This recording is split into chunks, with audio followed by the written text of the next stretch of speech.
The elevator doors slid open on the 42nd floor of the Willis Tower, revealing the polished marble lobby of Henderson and Associates Marketing. 28-year-old Kayla Thompson stepped out, her emerald green blazer bright against her rich brown skin, her natural hair styled in elegant twists that caught the morning light streaming through the windows. She carried herself with quiet grace, though her shoulders held the slight tension of someone bracing for another difficult day. "Morning, Kayla," called Brad from reception, his smile genuine. At 62, he was one of the few people in the office who treated her with consistent respect. His weathered face showed years of witnessing office politics, and his kind eyes held understanding. "Good morning, Brad. How's your grandson's soccer season going?"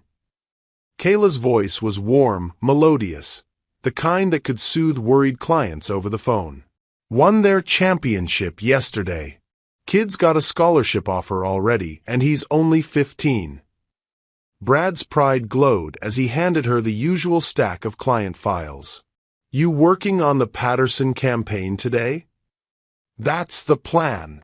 Kayla's fingers traced the edges of the folders. The Patterson account was her baby, a community outreach campaign for a local nonprofit that she'd conceptualized from scratch.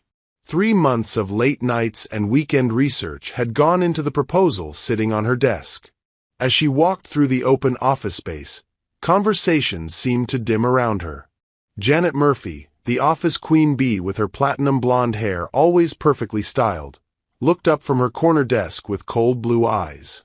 At 35, Janet had mastered the art of workplace manipulation, her tailored navy dress and expensive jewelry marking her territory in the social hierarchy.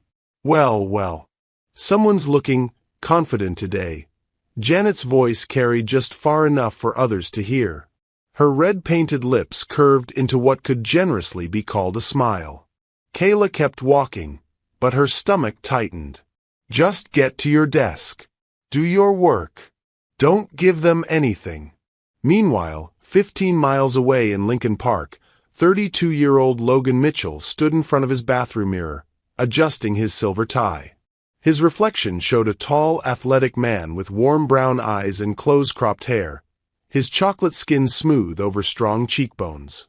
The charcoal gray suit fit him perfectly, custom-tailored, though he'd never mentioned the price to Kayla. Their townhouse was modest but beautifully decorated, filled with Kayla's artwork and plants that somehow thrived under her care. Family photos lined the hallway, their wedding day 2 years ago, both sets of parents, vacations where they'd laughed until their sides hurt. "Baby, you seen my cufflinks?" Logan called out, though he already knew where they were. He loved these small morning interactions, the domestic rhythm they'd built together. "Top drawer, left side, behind the watch case." Kayla's voice drifted from the kitchen where she was packing lunches. Even from upstairs, he could hear her humming, something she only did when she was trying to calm herself. Logan found the platinum cufflinks, a wedding gift from Kayla's father, and slipped them on. His phone buzzed with a text from his assistant. "Final contracts signed. You're officially CEO effective 9 a.m. board meeting at 10. He'd kept the promotion quiet, even from Kayla. The timing had been sudden, the previous CEO's scandal-breaking just as Logan was finishing his MBA at Northwestern. The board's unanimous vote had surprised even him. 3 years of strategic consulting, 2 years building relationships, and now he was the youngest CEO in Henderson and Associates' 40-year history. Tell her tonight, he decided, pocketing the phone. Celebrate properly. Back at the office, Kayla settled at her desk in the far corner, not by choice.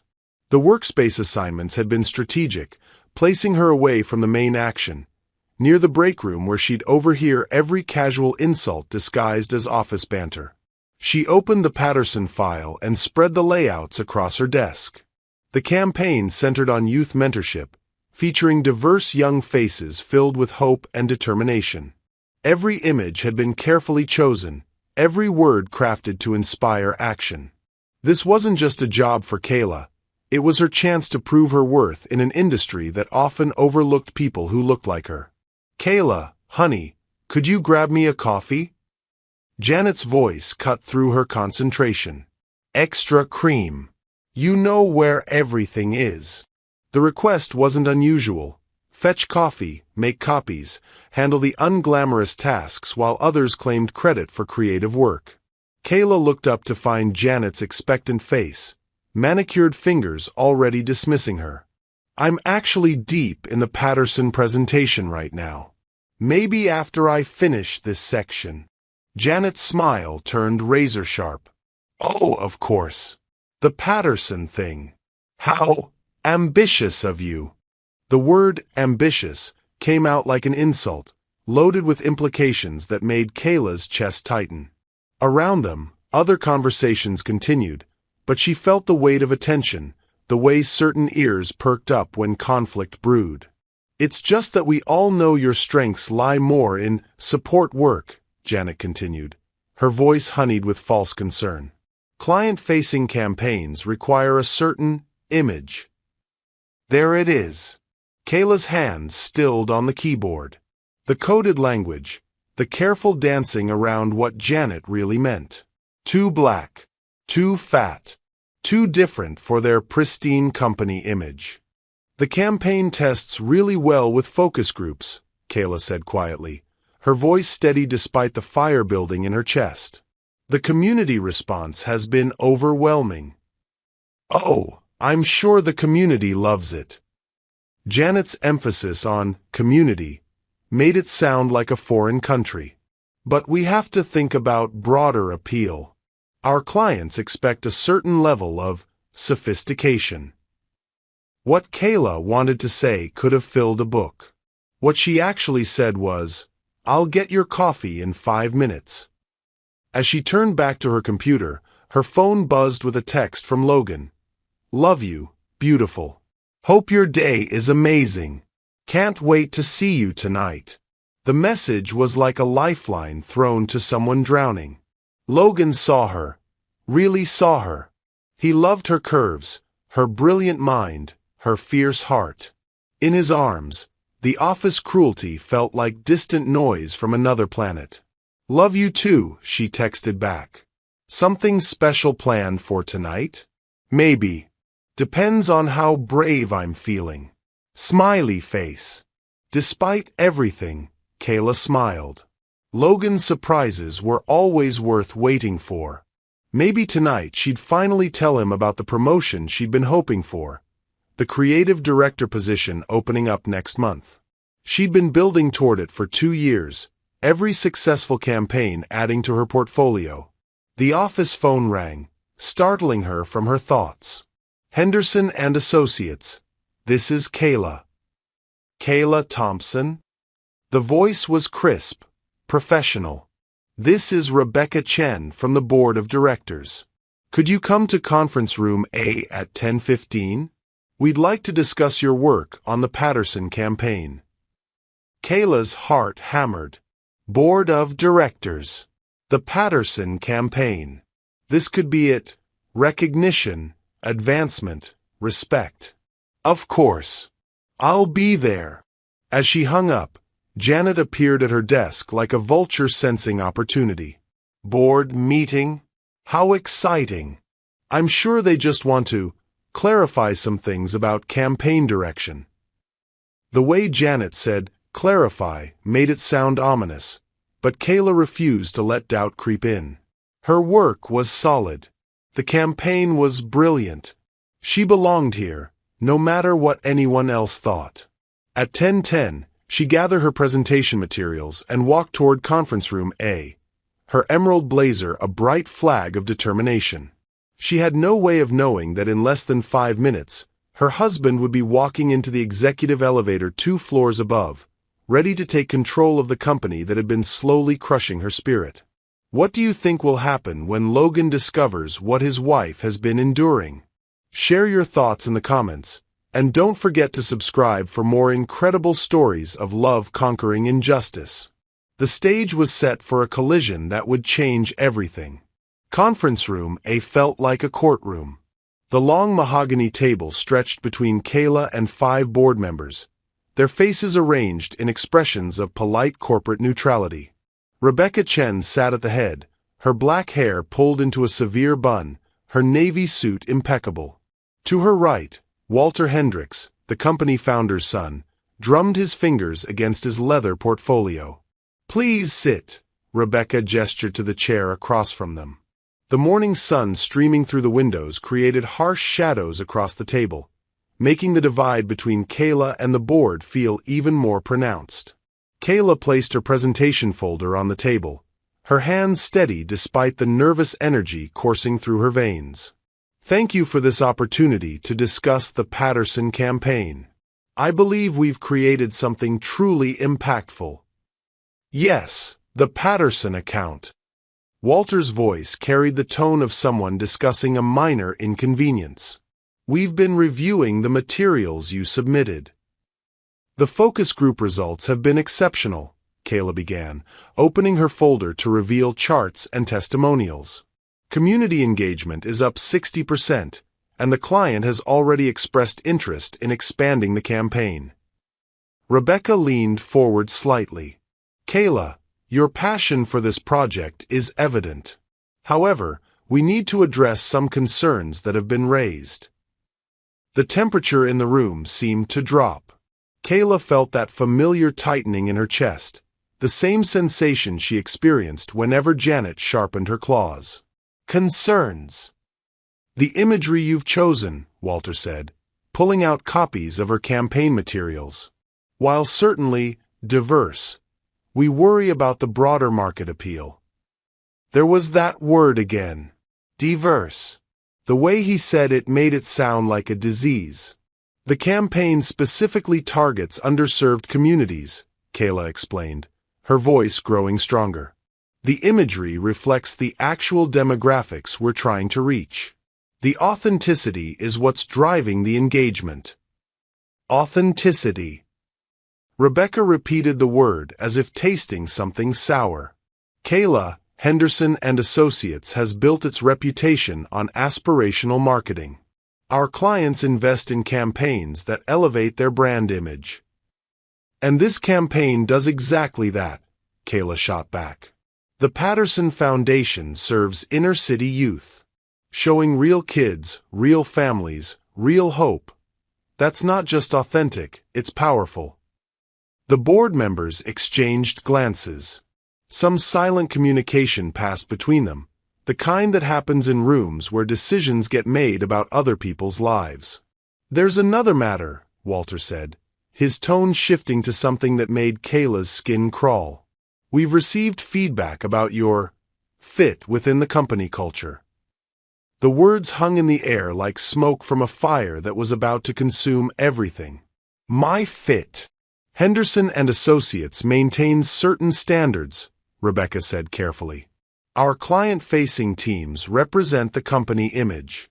There are expectations about professionalism, appearance, cultural alignment." Kayla's mouth went dry. "I don't understand. My performance reviews have been excellent. My campaigns consistently exceed targets."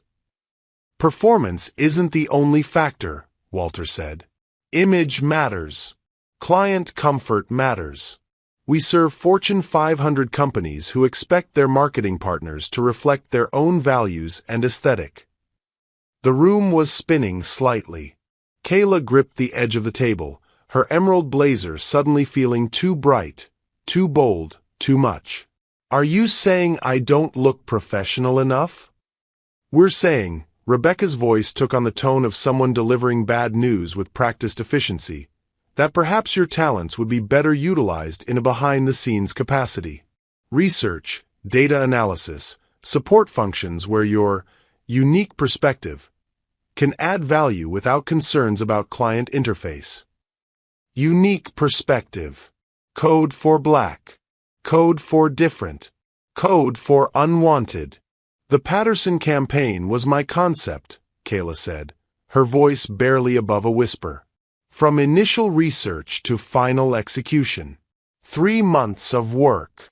And it shows real creativity," Walter said with the kind of condescending smile adults give to children's finger paintings. which is why we think you'd excel in our research department. Less pressure, more opportunity to focus on your strengths. Less pressure. Translation. Less visibility. Less advancement. Less chance of making clients uncomfortable with her presence. What about the creative director position? The words tumbled out before she could stop them. I've been working toward that promotion for 2 years. The silence that followed was deafening. Rebecca and Walter exchanged another look, this one filled with something that might have been pity if it weren't so cold. Kayla, Rebecca said slowly, that position requires someone who can interface with our highest-level clients. Someone who embodies the Henderson brand. We need to be realistic about expectations. The room was closing in on her. Every breath felt labored, every heartbeat too loud. This wasn't happening. This couldn't be happening. You're saying I can't have the promotion because of how I look. We're saying the company has to make strategic decisions about positioning, Walter replied. Nothing personal. Nothing personal. As if her entire career, her dreams, her worth as a human being could be dismissed as just business. I need to think about this, Kayla managed, starting to gather her materials with hands that trembled slightly. Of course, Rebecca said. Take your time. But understand that these opportunities in research won't wait indefinitely. The market is competitive. The threat was clear. Take the demotion or find yourself without a job. Kayla stood on unsteady legs, her presentation folder clutched against her chest like armor.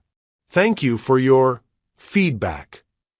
She walked toward the door, each step feeling like she was walking through quicksand. Behind her, she heard Walter's voice. She'll come around. They always do when they realize what's realistic. The conference room door closed behind her with a soft click that sounded like a coffin being sealed. In the hallway, Kayla leaned against the wall, her breathing shallow. The corporate artwork around her suddenly looked like a museum of exclusion, every smiling face in every photo looking exactly the same. White. Thin. Safe. Her phone buzzed. A text from Logan. Board meeting went great. Big news tonight. You're going to be so proud. She stared at the message, unable to process the disconnect between his joy and her devastation. How could she tell him that while he was celebrating success, she was being systematically erased? 2 floors above, Logan Mitchell stepped out of the executive elevator for the first time as CEO. The executive floor was a monument to corporate power, all polished surfaces and muted luxury. His assistant, Patricia, greeted him with a stack of files and a smile that held decades of corporate wisdom. Welcome to the corner office, Mr. Mitchell. The morning briefings are on your desk, and your first department meetings start at 11. Logan nodded, still processing the surreal nature of the moment. 6 months ago, he'd been a consultant hoping for a permanent position. Now he was running the company. Patricia, I want to review all current campaigns and personnel files. Get me up to speed on who's driving our creative success. Of course. Should I start with the senior staff? Start with everyone. I want to know about the talent we have at every level. If he'd known that his wife was 3 floors below, fighting for her professional life in a battle she couldn't win, everything would have been different. But corporate floors are designed to separate, to insulate, to keep the executive class from seeing the daily cruelties that happen in their name. As Logan settled into his new office, Kayla made her way back to her desk, passing Janet's workstation where a small crowd had gathered. Did you hear? Janet's voice carried clearly across the office space. New CEO started today. Young, successful, probably going to clean house. About time, someone replied. This place needs fresh energy. Fresh everything, Janet added with a laugh that sounded like breaking glass. New standards, new image, new direction. Kayla slipped past them, invisible in her devastation. At her desk, she stared at the Patterson campaign materials scattered across her workspace. All those faces looking back at her, young people who looked like her, filled with hope and possibility. She thought about the research position they'd offered her. A windowless office in the basement level. No client contact. No creative input. No future. Her phone rang, startling her from her thoughts. Henderson and Associates. This is Kayla. Kayla. This is Marcus Patterson from the Foundation. I just wanted to call and tell you how incredible this campaign has been.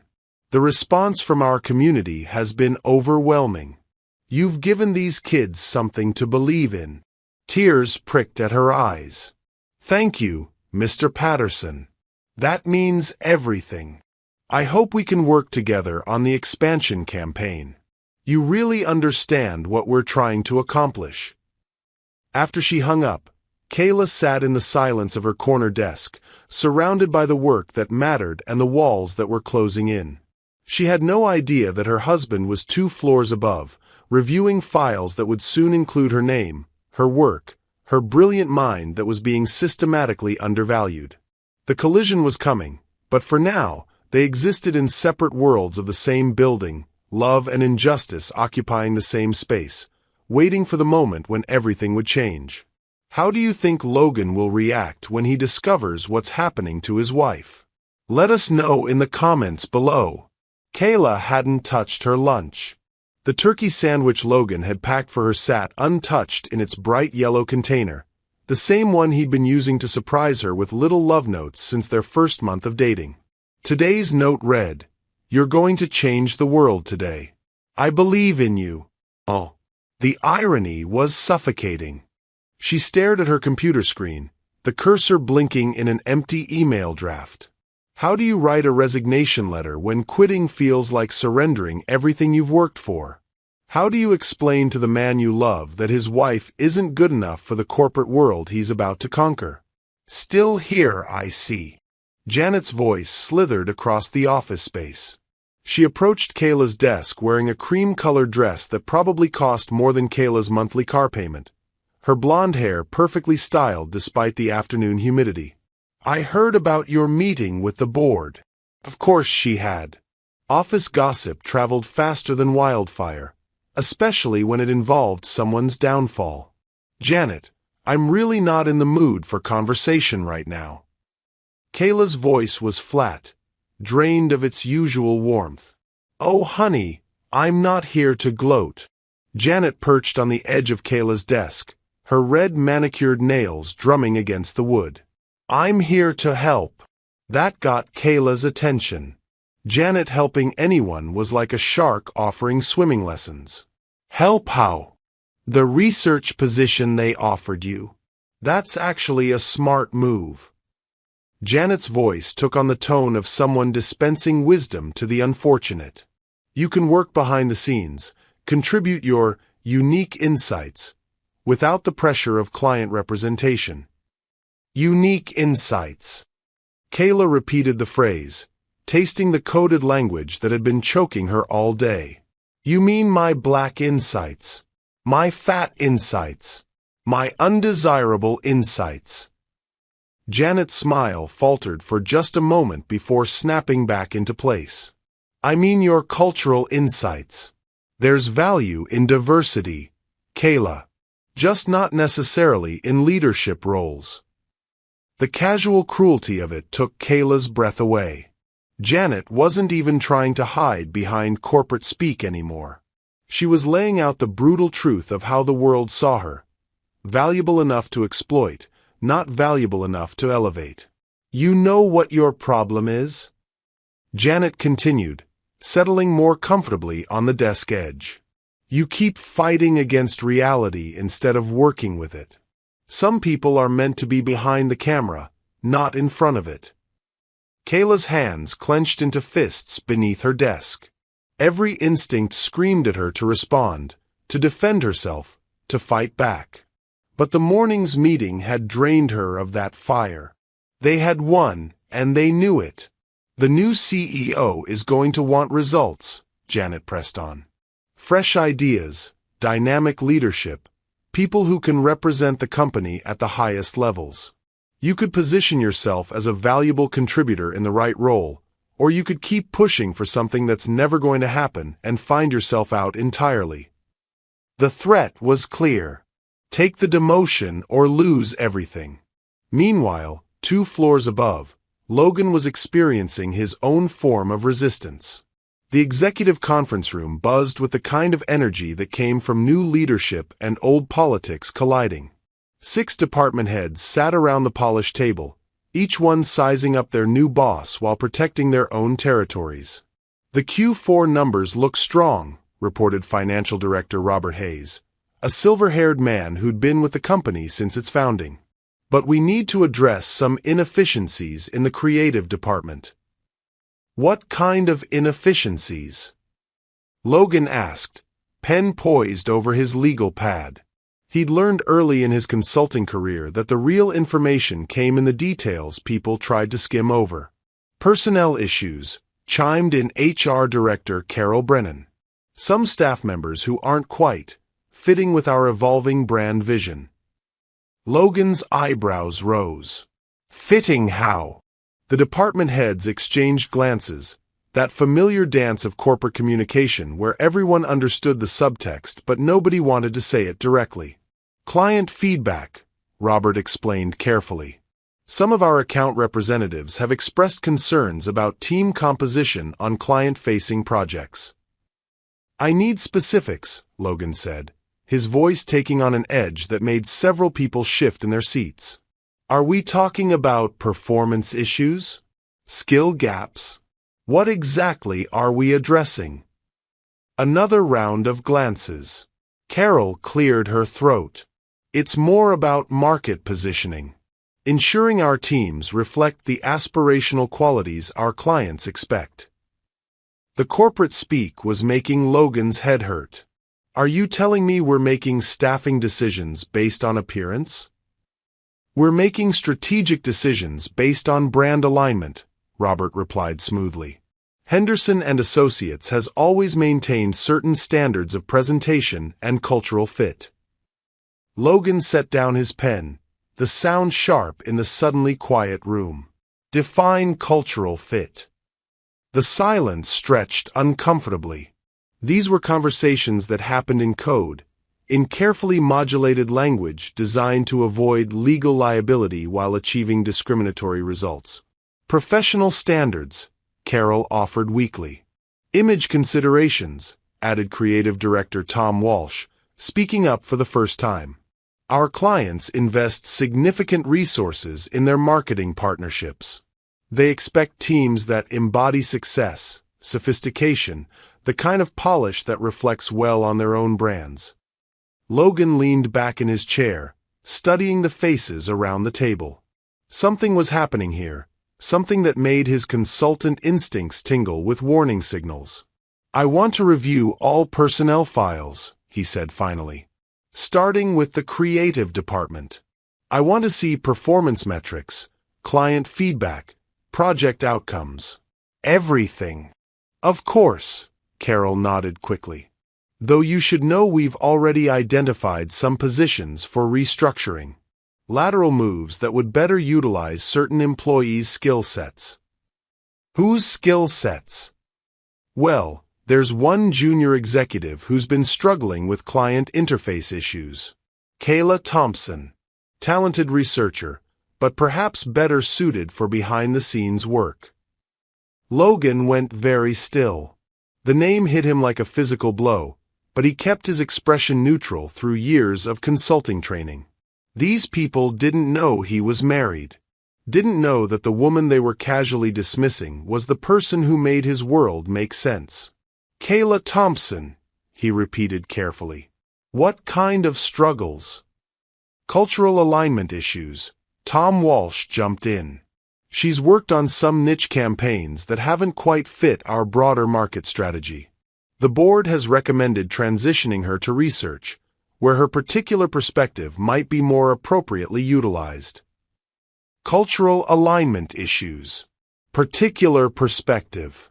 Logan felt something cold and dangerous settling in his chest. He'd heard this language before, in boardrooms and strategy sessions where people's lives got reduced to market considerations and demographic calculations. "I see," he said quietly. "And this recommendation came from the board?" "This morning, actually," Carol confirmed. "Very timely, given your arrival. Clean slate, fresh direction, optimal team composition." Logan nodded slowly, but inside, a storm was building. His wife. They were talking about his brilliant, talented, beautiful wife like she was a problem to be managed rather than an asset to be valued. "I'll want to review her files personally," he said, "along with the specifics of this board recommendation." "Of course. Though the matter is fairly straightforward. Sometimes these transitions are best handled quickly, before expectations become unrealistic." Back on the main office floor, Kayla was packing up her desk.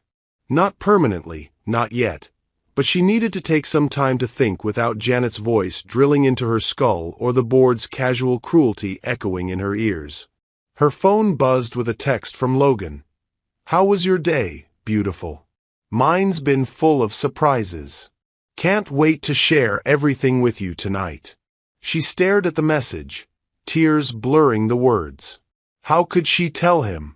How could she explain that while he was building his career, hers was being systematically dismantled?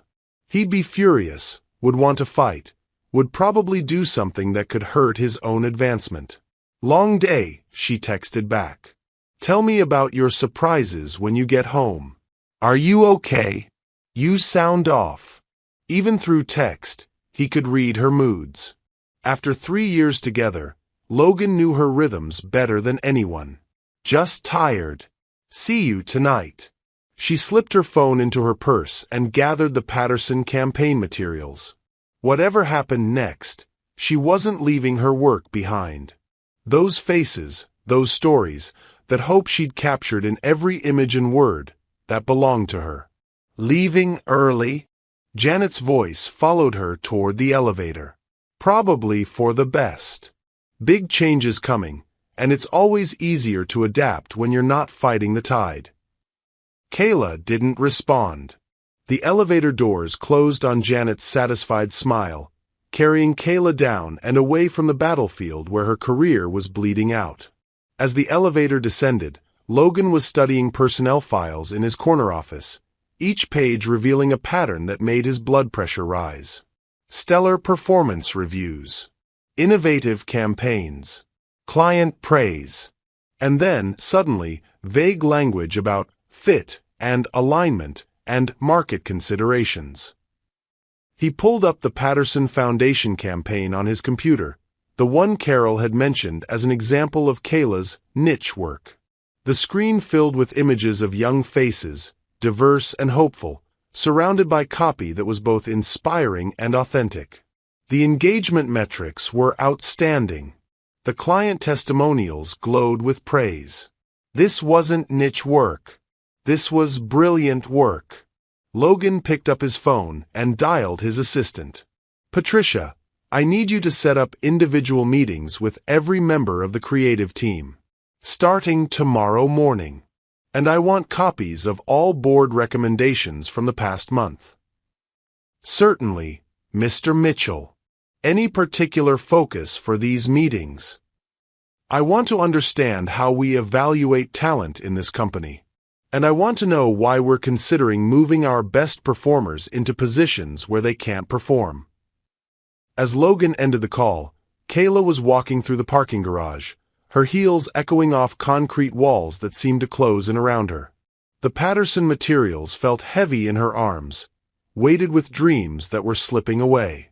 She didn't know that her husband was 2 floors above, discovering the extent of her workplace hell. Didn't know that he was about to declare war on a system that had tried to break the woman he loved. The resistance phase was ending. Soon, they would be forced into proximity, and everything would change. The townhouse in Lincoln Park felt different when Kayla walked through the front door. The same warm lighting Logan had installed last spring, The same photos of their families lining the hallway, the same scent of vanilla candles she loved to burn in the evenings. But tonight, everything felt fragile, like she was seeing their life through cracked glass. "Baby! That you?" Logan's voice called from the kitchen, filled with the kind of excitement that made her heart ache. He sounded so happy, so full of good news he was bursting to share. "It's me," she called back, setting her purse and the Patterson materials on the hall table. She caught her reflection in the mirror hanging above it and barely recognized herself. The woman staring back looked defeated, her emerald blazer wrinkled, her natural hair slightly mussed from running nervous fingers through it all afternoon. Logan appeared in the kitchen doorway wearing jeans and the blue button-down she'd bought him for his birthday, the sleeves rolled up to reveal strong forearms. His smile could have powered the entire city, but it faltered when he saw her face. "Hey, what's wrong?" He crossed to her in 3 quick strides, his hands finding her shoulders. "You look like you've been through a war." The concern in his voice almost broke her. This man, this beautiful, successful, brilliant man who loved her completely, was about to find out that his wife was considered an embarrassment to corporate America. "Just a long day," she managed, forcing a smile that felt like wearing a mask. "You said you had news?" Logan studied her face with the intensity he usually reserved for complex business problems. His dark eyes missed nothing, cataloging every detail of her distress with the same precision he used to analyze market data. "My news can wait. Tell me what happened." "Logan, really, I'm fine. I want to hear about your day." She moved toward the kitchen, needing distance from his perceptive gaze. "It smells amazing in here. Did you cook?" He'd made her favorite, jerk chicken with rice and beans, the recipe he'd learned from her grandmother during their first Christmas together. The dining room table was set with their good dishes, the ones they usually saved for special occasions. Candles flickered between 2 wine glasses filled with something that looked expensive. "This is beautiful," she whispered, tears threatening again. He'd gone to so much trouble, clearly planning to celebrate something important, and she was about to ruin it with her professional humiliation. "Kayla." Logan's voice was gentle but firm. "Talk to me. What happened at work?" She turned to face him, this man who'd supported every dream she'd ever voiced, who believed in her talent when she doubted herself, who saw her as brilliant and beautiful and worthy of everything good in the world. "They offered me a new position today," she said carefully. Logan's face lit up. "That's amazing. The creative director role? Baby, I knew they'd recognize your talent." The hope in his voice was a knife twisting in her chest. "Not exactly." His smile faded. "What do you mean?" Kayla moved to the window overlooking their small backyard, where Logan had planted a garden last summer. Even in November, some hardy flowers still bloomed, stubborn splashes of color against the approaching winter. "They want to move me to research. Behind-the-scenes work. No client contact." The silence behind her stretched too long. When she turned back, Logan's expression had gone very still, the same look he got when processing information that didn't make sense. "That's a lateral move at best," he said slowly. "Why would they offer you that when you've been working toward the director position?" "They said I'd be better suited for support work. That my skills would be more appropriately utilized in a role with less visibility." Logan's jaw tightened. "What exactly did they say? Does it matter?" Kayla sank into one of the dining room chairs, suddenly exhausted. The message was clear. "I don't fit their image of what a Henderson and Associates executive should look like." "They said that. Not in those words. They're too smart for that." "But Logan, I've heard it in a dozen different ways over the past 2 years. I'm too diverse for their aspirational marketing. I don't embody the right aesthetic. I lack cultural alignment with their brand vision." Logan was very quiet, but she could see something building behind his eyes, a storm gathering force. The Patterson campaign, he said suddenly. You've been working on that for months. They're taking me off it. Said it was too niche, that they need someone who can handle broader market appeal. Kayla's voice cracked slightly. Logan, I put everything into that campaign. Those kids, those families. It was supposed to be my breakthrough project. Logan moved to the table and sat across from her, his hands flat against the polished wood. Tell me everything. Every word they said, every person who was in that room. Why? What's the point? It's done. The point, Logan said, his voice taking on an edge she rarely heard, is that what they did was wrong. Probably illegal. And definitely something that needs to be addressed. Kayla looked at him across the candlelit table, this man who fought for justice in abstract terms, who believed the system could be fixed if good people stood up to corruption. He didn't understand that for people like her, fighting back often meant losing everything. Logan, you don't get it. This isn't a battle I can win. Fighting them will just make me the angry black woman who can't accept feedback. They'll destroy what's left of my career and make sure I never work in marketing again. So you're just going to accept it? Take a demotion you don't deserve because they're too ignorant to recognize your talent. I'm going to be practical. The words tasted bitter. I'm going to keep my job and try to make the best of a bad situation. Logan stared at her, something like disbelief crossing his features. This isn't you. The woman I married doesn't back down from fights that matter. The woman you married has never been systematically excluded from every opportunity she's earned. The words exploded out of her, months of suppressed frustration finally breaking free. You don't know what it's like to walk into work every day knowing that no matter how hard you work, how brilliant your ideas are, how much value you add, you'll always be seen as a diversity hire who should be grateful for whatever scraps they throw your way. Logan flinched as if she'd slapped him. I know I don't understand everything you face. But I know you. And I know you're better than any of those people. Your work speaks for itself. My work doesn't matter if they won't let me do it. Kayla wiped angry tears from her cheeks. The Patterson Foundation called today. They love the campaign, want to expand it. But I won't be working on the expansion because I'm being shuffled off to count surveys in a basement office. Then we'll fight it. There are laws against this kind of discrimination. With what proof? They were careful, Logan. Everything they said can be interpreted as legitimate business decisions. And even if we could prove discrimination, do you know what happens to whistleblowers in corporate America? They get blacklisted.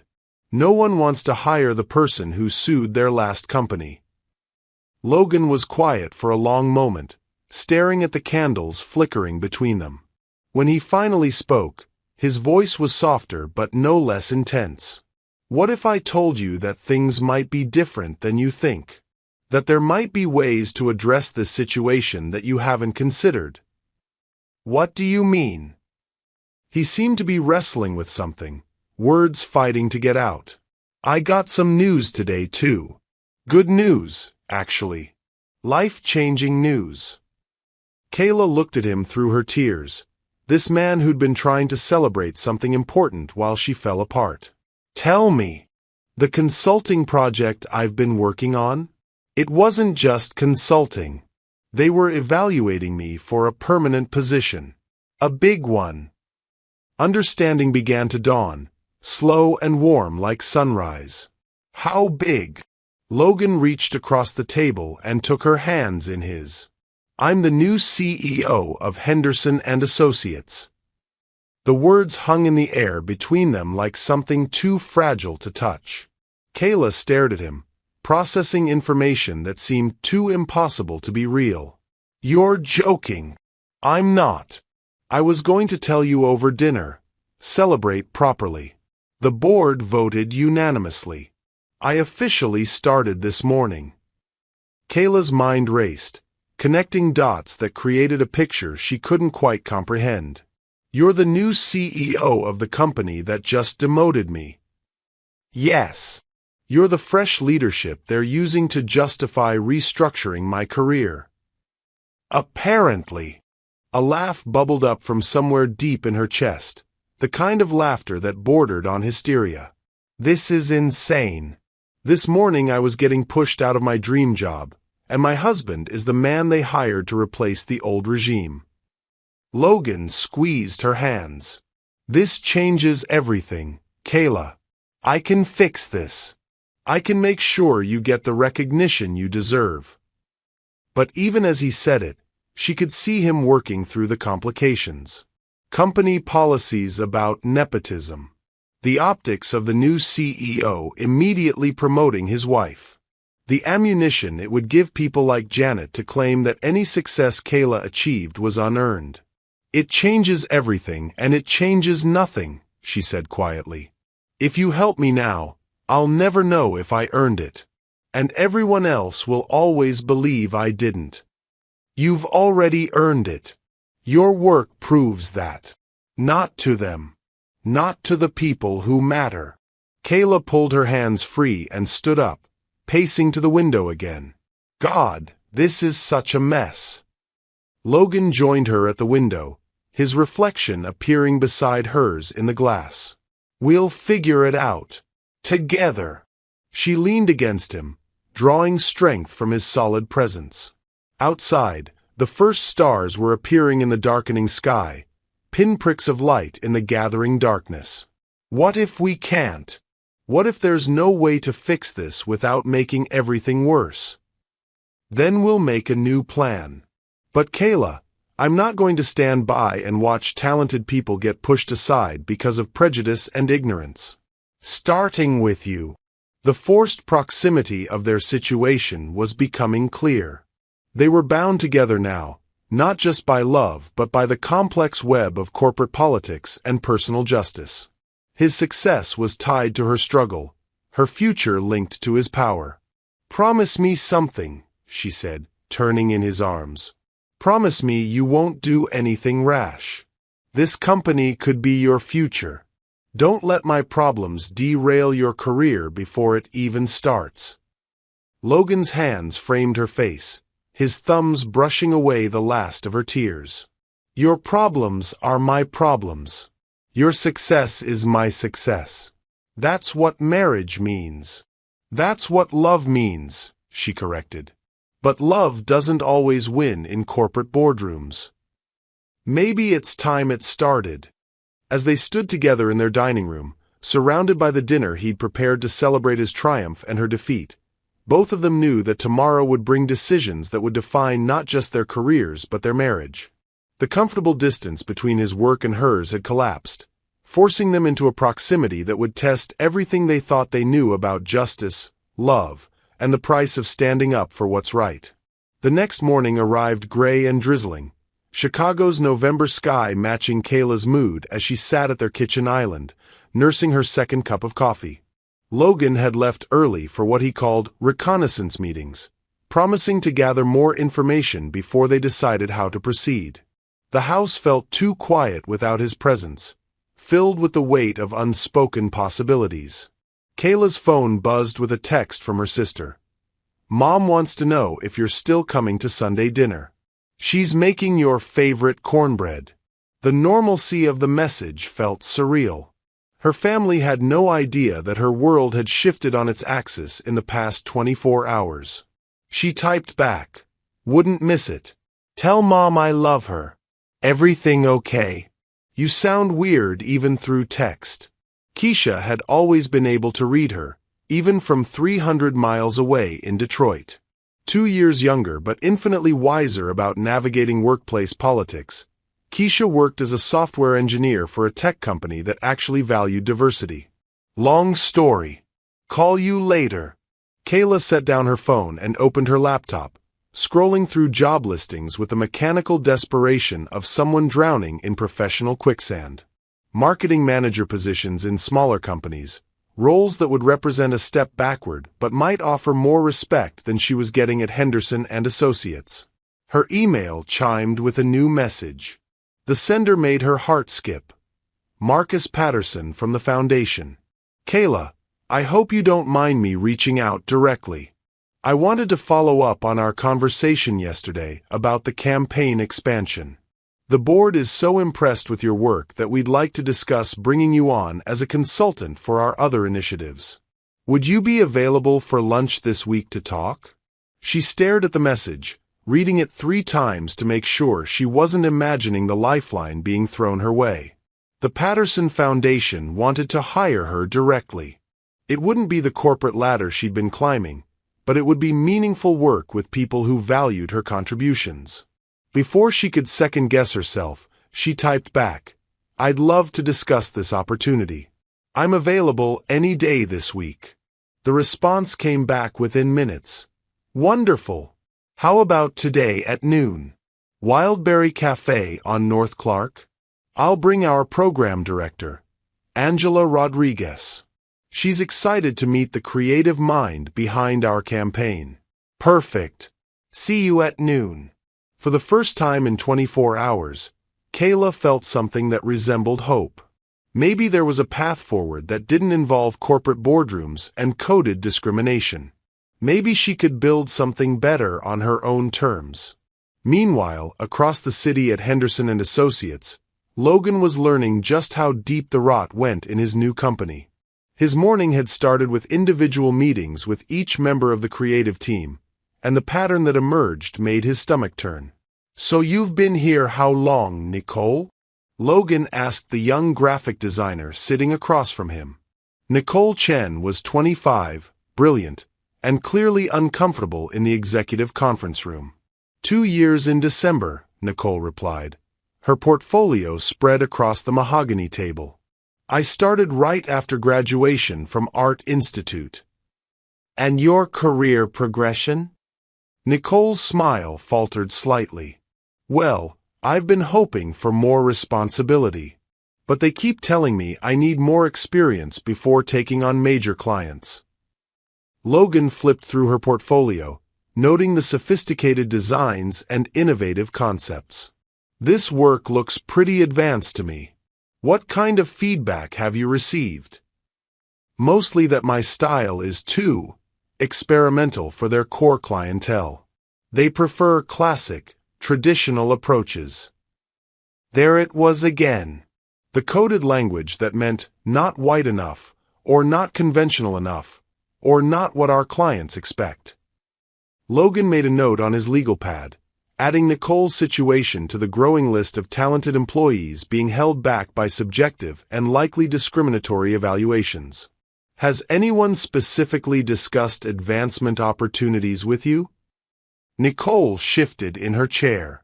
Tom Walsh mentioned that there might be openings in the print production department. Less creative oversight, but more stable work. Print production. Another dead-end track for someone whose talent clearly exceeded her current role. What about client presentations? Have you been included in those? Not really. They say I'm still developing my presentation skills. Logan had heard enough. Nicole was the third person this morning to describe being systematically excluded from advancement opportunities under the guise of developmental feedback. The pattern was clear, and it was damning. Nicole, I want you to put together a presentation for the Hartwell Industries account. Full creative concept, client-ready materials. Can you have that ready by Friday? Her eyes widened. The Hartwell account? That's one of our biggest clients.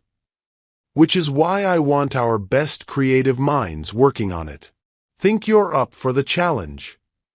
Absolutely. The transformation in her posture was immediate, confidence replacing uncertainty. Thank you, Mr. Mitchell. I won't let you down. As Nicole left, Logan's assistant Patricia knocked on the open door. Your 11 o'clock is here. Tom Walsh from Creative.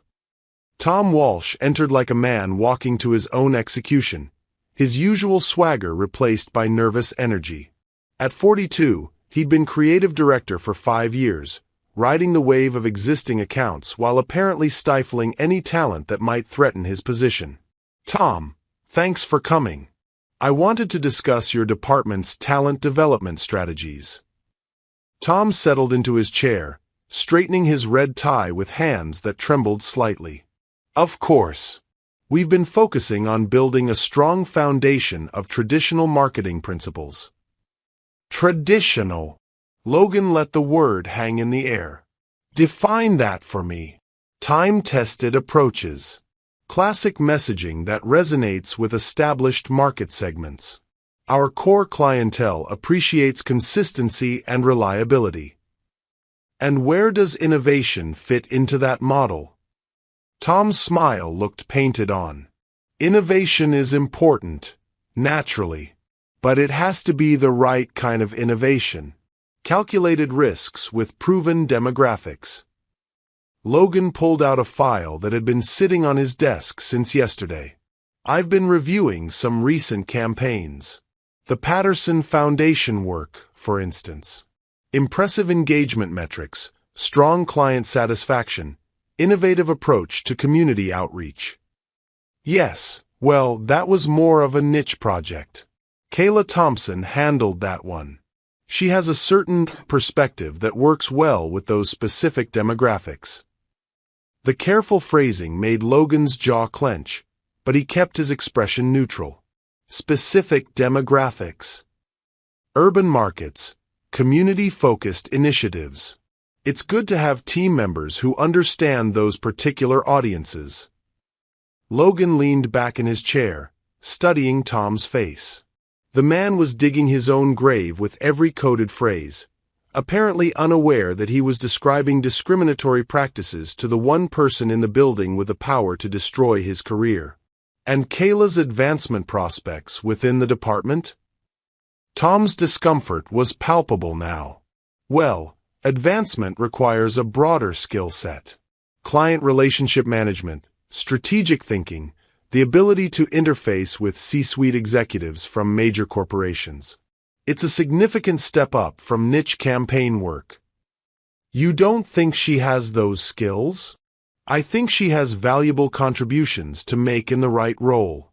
The research position we discussed would allow her to focus on her strengths without the pressure of broader market considerations." Logan made another note, his handwriting sharp with controlled anger. "Tom, I want you to prepare a comprehensive review of all your team members. Performance metrics, advancement recommendations, specific examples of their contributions to major accounts. I want it on my desk by end of business Thursday." "Of course. Though I should mention that we've already identified the most promising candidates for advancement. Brad Hoffman has been exceptional with the automotive accounts, and Susan Martinez has really connected with our retail clients. Both white, both conventional, both exactly what Logan had expected Tom to mention. Include everyone, Tom. I want a complete picture of the talent in your department." After Tom left, Logan sat alone in his office, the weight of what he was uncovering settling heavily on his shoulders. This wasn't just about Kayla, though her situation was the most personal and infuriating. The entire company seemed built on a foundation of systemic exclusion, talented people being sorted into tracks based on coded assessments that had nothing to do with their actual abilities. His phone rang, interrupting his dark thoughts. "Mr. Mitchell? It's Patricia. Your wife called. She wanted you to know she's having lunch with the Patterson Foundation about a consulting opportunity." Logan felt a complicated mix of pride and concern. Kayla was already exploring other options, which showed her resilience and talent. But it also meant she was preparing to leave Henderson and Associates, possibly taking her brilliant mind somewhere his new company couldn't benefit from it. "Did she leave any other message?" "She said to tell you that she loves you and she'll see you tonight. Oh, and she said something about not waiting for permission to build the career she deserves." That sounded exactly like the Kayla he'd fallen in love with. The woman who'd started their first conversation by challenging his assumptions about marketing demographics. The woman who'd convinced him to volunteer at a literacy program in Bronzeville, opening his eyes to communities he'd never truly understood. The woman who made him want to be better, fairer, more conscious of the world beyond his own experience. Logan pulled out his phone and scrolled through their text history, stopping at a conversation from 6 months ago. Kayla, sometimes I feel like I'm fighting a war nobody else can see. Logan, what do you mean? Kayla, like I'm proving myself over and over again, but the goalposts keep moving. Like being twice as good only gets me half as far. Logan, that's not fair. Kayla, fair doesn't factor into it, baby. It's just reality. Logan, then we change reality. Kayla, easier said than done. Logan, nothing worthwhile is easy. Reading those messages now, Logan realized he'd been naive about the scope of what Kayla faced every day. He'd known workplace discrimination existed in abstract terms, but he hadn't understood the daily erosion of confidence that came from being systematically undervalued. The constant pressure to prove worthiness for opportunities that others took for granted. But now he was in a position to do more than offer sympathy and encouragement. He had the power to change the system that had been grinding down his wife and countless others. Logan opened his laptop and began typing an email to the board of directors. I'm calling an emergency meeting for tomorrow morning at 9 a.m. We need to discuss immediate changes to our personnel evaluation processes and advancement criteria. I've identified significant issues that require board-level attention and action. He paused, considering his next words carefully. This was the moment where he stopped being a cautious new CEO and started being the man who'd promised his wife that love could win in corporate boardrooms. The current system is not only ethically problematic, but legally vulnerable. I'll be presenting evidence of discriminatory practices that put the company at serious risk. This is not a discussion I'm willing to postpone. As he hit send, Logan thought about Kayla sitting in Wildberry Cafe, probably charming the Patterson Foundation team with her passion and brilliance. She was building her own path forward, with or without Henderson and Associates. But he was going to make sure she didn't have to choose between her marriage and her career. Some battles were worth fighting, regardless of the cost. Wildberry Cafe had been everything Kayla hoped it would be. Marcus Patterson turned out to be a soft-spoken man in his 50s with graying temples and eyes that lit up when he talked about the young people his foundation served. Angela Rodriguez, the program director, was a firecracker of energy who'd peppered Kayla with questions about community engagement strategies and authentic storytelling. We've never seen response rates like this, Angela had said over spinach salads and coffee. The kids are actually engaging with the content instead of scrolling past it. Whatever you did, you connected with them on a level our previous campaigns never achieved.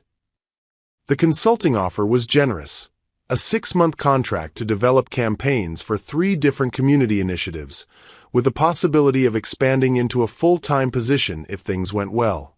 It wasn't the corporate ladder she'd been climbing, but it was meaningful work with people who valued her perspective as an asset rather than a liability. Now Kayla sat on their living room couch, legs tucked under her favorite burgundy throw blanket, waiting for Logan to come home. The Patterson materials were spread across the coffee table, but this time they represented opportunity instead of heartbreak. Her laptop showed the contract draft Angela had emailed, terms that offered both financial security and creative freedom. The front door opened at 8:47, exactly when Logan had texted he'd be home. His routine was as reliable as sunrise, but tonight she heard something different in his footsteps. Purpose.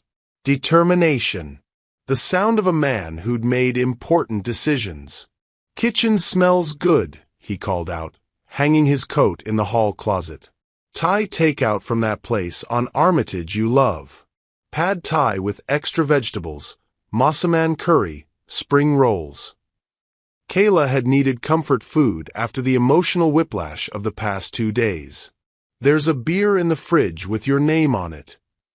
Logan appeared in the living room doorway, loosening his navy blue tie. He looked exhausted but energized, like someone who'd been running on adrenaline and righteous anger for 12 straight hours. How was lunch with the Patterson Foundation? He settled beside her on the couch, his arm automatically circling her shoulders. Amazing! They offered me a consulting contract. Kayla showed him the laptop screen. 6 months, possibly more. Full creative control, community focus campaigns, people who actually appreciate what I bring to the table. Logan read through the contract terms, his eyebrows rising as he processed the financial details. This is a substantial offer. More than you're making at Henderson. And infinitely more respect than I'm getting there. Kayla closed the laptop and turned to face him. I'm thinking about taking it. You should. You'd be incredible at this work. His voice held genuine enthusiasm, but she could see something complicated behind his eyes. But I want you to be happy, to work somewhere that values your talent. Logan pulled her closer, his fingers tracing patterns on her shoulder. I just spent the day learning exactly how toxic Henderson and Associates has become. That bad. Worse than we thought. It's not just you, Kayla. There's a systematic pattern of sidelining anyone who doesn't fit their narrow definition of appropriate representation. Talented people being shuffled into dead-end roles, advancement opportunities mysteriously evaporating, coded language in every performance review. Kayla felt a familiar tightness in her chest. How many others? At least 6 that I identified today. Probably more once I dig deeper. Logan's voice carried the kind of controlled fury she'd only heard a few times in their relationship. Nicole Chen, brilliant graphic designer, being pushed toward print production. Marcus Williams in account management, consistently passed over for client-facing roles despite outstanding performance metrics. It's a deliberate strategy disguised as personnel development. Marcus Williams? The guy who landed the Riverside Hospital account. The same one. Tom Walsh described him as having valuable contributions to make in support roles while promoting Brad Hoffman, who's never closed a deal half that size. The scope of it was staggering. Kayla had thought her situation was personal, individual, maybe even deserved on some level she couldn't identify. Learning that it was part of a larger pattern felt simultaneously validating and devastating. "What are you going to do?" she asked. Logan was quiet for a moment, his hand still moving in gentle circles on her shoulder. "I called an emergency board meeting for tomorrow morning. I'm going to present evidence of discriminatory practices and demand immediate changes." The words hung between them like a declaration of war. Kayla felt a flutter of hope mixed with terror. This was what she'd dreamed of, someone with power standing up to the system that had been crushing her spirit. But it was also dangerous, the kind of confrontation that could destroy Logan's career before it truly began. "That's risky," she said carefully. "These board members hired you. Accusing them of discrimination in your first week as CEO could backfire spectacularly." It could. But doing nothing while talented people get systematically excluded is worse. Logan shifted to face her fully, his dark eyes intense with conviction. "Kayla, I've spent 3 years in consulting, watching companies destroy themselves through short-sighted thinking and unconscious bias. Henderson and Associates is bleeding talent because they're more invested in maintaining appearance than recognizing ability." She studied his face, seeing the man who'd fallen in love with her partly because she'd challenged his assumptions about effective marketing. The man who'd spent their first anniversary volunteering at a food bank in Englewood because she'd opened his eyes to communities beyond his experience.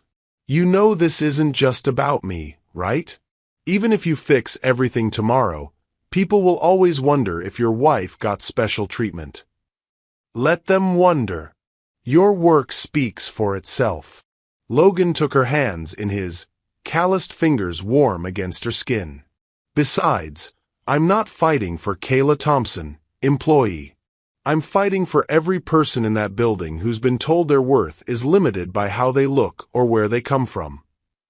The conviction in his voice made her heart race.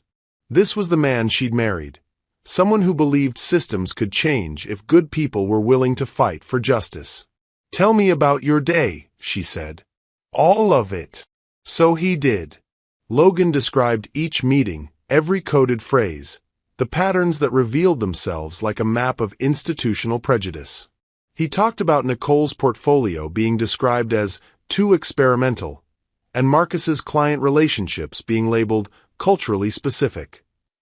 He shared Tom Walsh's obvious discomfort when pressed for specifics about advancement criteria. The Patterson campaign came up repeatedly, Logan said, always in the context of it being niche work suitable for certain demographics. As if connecting with urban communities somehow requires less skill than appealing to suburban markets.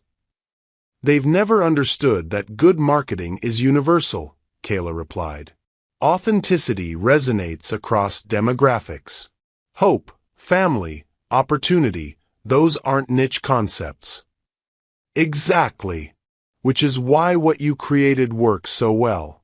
It's not targeting a demographic, it's speaking to human experience. They sat together in comfortable silence, the weight of shared understanding settling between them. The Thai food was getting cold on the kitchen counter, but neither moved to retrieve it. This moment felt too important to interrupt with the mundane necessity of dinner. "I have a confession," Logan said eventually. "What?" "I've been reading your work for months. Not just the Patterson campaign, everything you've created since you started at Henderson. Your client retention rates, engagement metrics, creative concepts. You're the most talented marketer in that building, and it's not even close." Kayla felt tears prick her eyes. "You never told me you were looking at my professional work. I didn't want you to think I was checking up on you. But Kayla, your campaigns consistently outperform everyone else's. The community bank project, the local restaurant promotion, the nonprofit series, they're all brilliant. Authentic, effective, profitable. Any company would be lucky to have you. Then why do I feel like I'm fighting for scraps?" Logan's arms tightened around her. "Because they've been gaslighting you. Making you doubt your worth so you wouldn't demand what you deserve. It's a classic tactic for maintaining power structures." The validation felt like oxygen after holding her breath for months. To hear someone with Logan's business acumen confirm what she'd suspected but couldn't prove gave her strength she hadn't felt in years. "The Patterson Foundation contract," she said. "I want to take it." "Good. You should. Even if it means leaving Henderson and Associates." Logan was quiet for a long moment. "I want you to be happy more than I want you to work for my company. If that means you build your career elsewhere, I support that completely." "And us? How do we handle the politics of the CEO's wife leaving for a better opportunity?" "We tell the truth. That Henderson and Associates failed to recognize exceptional talent, and that talent found a better home." Logan's voice carried the confidence of someone who'd found his moral center. "Let people draw their own conclusions." Kayla leaned against his chest, listening to the steady rhythm of his heartbeat. For the first time in months, she felt like herself again. Not the diminished version corporate culture had tried to create, but the confident woman who'd built meaningful campaigns and believed in her own worth. "I love you," she whispered against his shirt. "I love you too. And tomorrow, I'm going to make sure everyone at Henderson and Associates understands exactly what kind of talent they've been wasting." Outside their windows, Chicago's skyline glittered in the darkness, millions of lights representing millions of dreams and struggles and small victories. In their living room, surrounded by takeout containers and campaign materials and the quiet strength of their partnership, Kayla felt ready to face whatever came next. The bonding was complete. Tomorrow would bring confrontation and consequences, but tonight they were simply two people who'd found their way back to each other across the minefield of corporate politics and personal ambition. The executive boardroom at Henderson and Associates felt like a courtroom waiting for a verdict. Logan sat at the head of the massive mahogany table, his presentation materials organized in neat stacks, his laptop open to a PowerPoint that would either reform the company or end his career.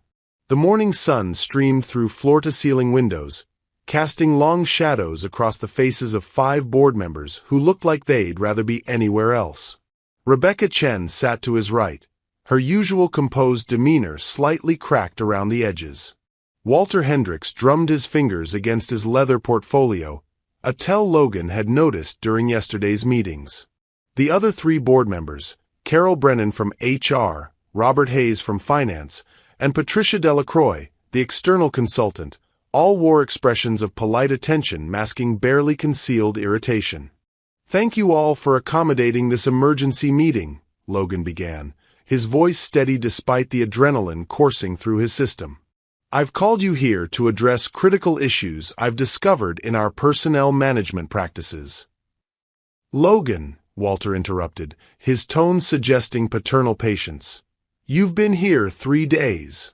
Perhaps it's premature to identify critical issues when you're still learning our established systems." The condescension was immediate and obvious. Logan felt his jaw tighten but kept his expression neutral. "With respect, Walter, discriminatory practices don't require a learning curve to identify. They require immediate action."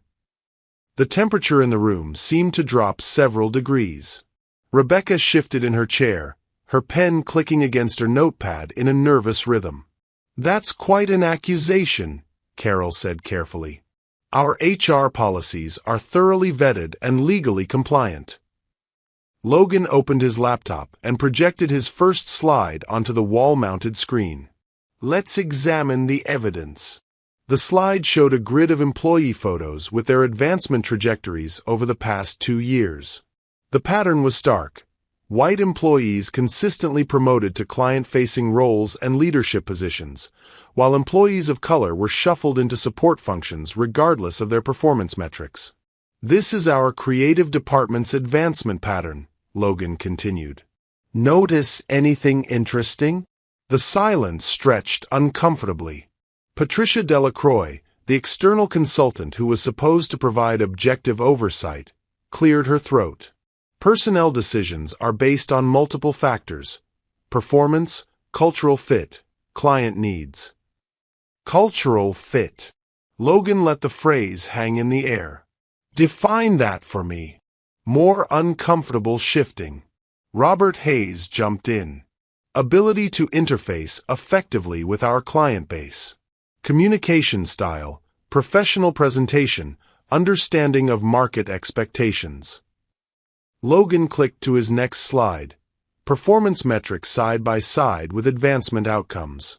Nicole Chen, top performer in creative output, 0 client presentations in 2 years. Marcus Williams, highest client satisfaction scores in account management, passed over for 3 promotions. Kayla Thompson, best engagement metrics in the department, recommended for demotion to research. "Now wait just a minute." Walter's voice carried the sharp edge of someone whose authority was being challenged. "You're cherry-picking data to support a predetermined conclusion. These are complex personnel decisions based on comprehensive evaluations. Comprehensive evaluations that consistently find subjective reasons to limit advancement for employees who don't fit a specific demographic profile." Logan's voice remained calm, but something dangerous flickered behind his eyes. Tom Walsh described Kayla's Patterson campaign as niche work suitable for specific demographics. What exactly does that mean?